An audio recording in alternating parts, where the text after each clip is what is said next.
Section 2 of Your Mind and How to Use It by William Walker Atkinson. Chapter 4. Consciousness. The fact of consciousness is the great mystery of psychology.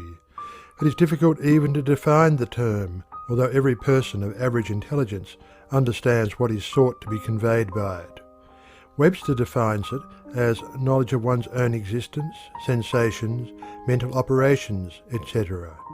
Immediate knowledge or perception of any object, state, or sensation. Being aware. Being sensible of. Another authority defines the term as the state of being aware of one's sensations, the power, faculty, or mental image of being aware of one's own existence, condition at the moment, thoughts, feelings, and actions. Halleck's definition is that indefinable characteristic of mental states which causes us to be aware of them.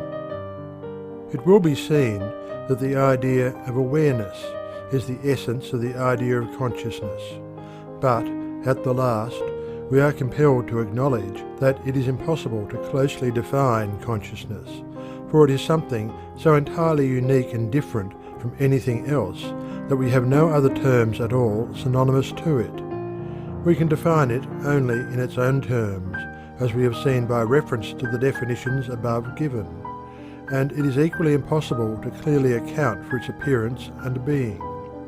Huxley has well said, "How it is that anything so remarkable as a state of consciousness comes about by the result of irritating nervous tissue is just as unaccountable as the appearance of the genie when Aladdin rubbed his lamp."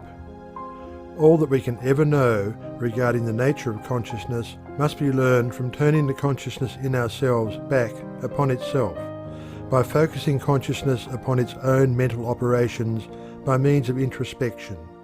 By turning inward the conscious gaze, we may perceive the flow of the stream of thought from its rise from the subconscious regions of the mind to its final disappearance in the same region. It is a common error to suppose that we are directly conscious of objects outside of ourselves. This is impossible, for there is no direct knowledge of such outside objects. We are conscious merely of our sensations of, or mental images of, the outside objects. All that is possible for us to be directly conscious of are our own mental experiences or states. We cannot be directly conscious of anything outside of our own minds.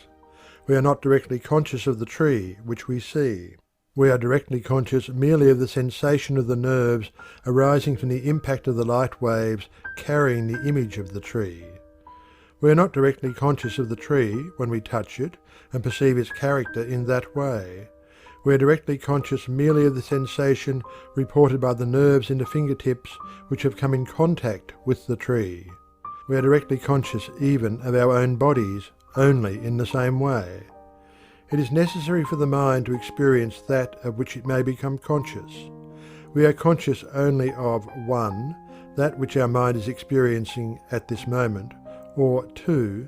That which it has experienced in the past, and which is being re-experienced this moment by the process of the memory, or which is being recombined or rearranged this moment by the imagination. Subconscious planes. But it must not be thought that every mental state, or mental fact, is in the field of consciousness. This error has been exploded for many years. The fact is now recognized that the field of consciousness is a very narrow and limited one, and that the great field of mental activity lies outside its narrow limit.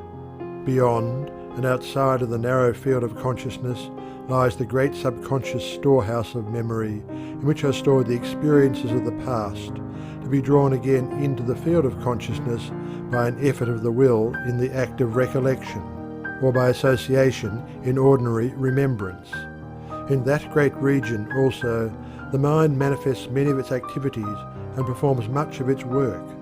In that great region are evolved the emotions and feelings which play such an important part in our lives, and which often manifest a vague, disturbing unrest long before they rise to the plane of consciousness. In that great region are produced the ideas, feelings, and conceptions which rise to the plane of consciousness and manifest that which men call genius. On the subconscious plane, The imagination does much of its work and startles its owner by presenting him with the accomplished result in the field of consciousness. In the subconscious field is performed that peculiar process of mental mastication, digestion, and assimilation with which all brain workers are familiar, and which absorbs the raw mental material given it, separates, digests, and assimilates it, and re-presents it to the conscious faculties some time after as a transformed substance. It has been estimated that at least 85% of our mental activities are performed below or outside of the field of consciousness. The psychology of today is paying much attention to this formerly neglected great area or areas of the mind.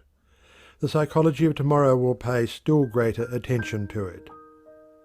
The best of the modern authorities agree that in the great field of subconscious mentation is to be found the explanation of much that is unexplainable otherwise.